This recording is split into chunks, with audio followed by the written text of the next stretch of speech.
అరే నీ ఎప్ప ఏందన్నా ఇది, మార్కులు తక్కువ వచ్చినని సస్తున్నారు, జాబ్ లేదని ఏడుస్తున్నారు. అరే గవర్నమెంట్ కూడా ఎంతమంది కంటే జాబ్లు ఇస్తుంది, 1000లో ఒక్కను కూడా ఉద్యోగం రావట్లేదు.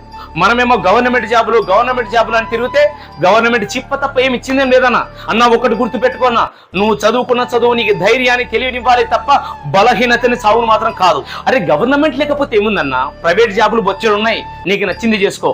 లేదు ఆర్గానిక్ చేస్తానంటావా, ఇప్పట్లో చదువుకున్నవాడు వ్యవసాయం చేస్తే ఎలా ఉంటుందో తెలుసానా, చాలా అద్భుతంగా ఉంటుంది. అందులో నువ్వు ఎంతో మందికి ఎంప్లాయ్మెంట్ కలిగిస్తావు.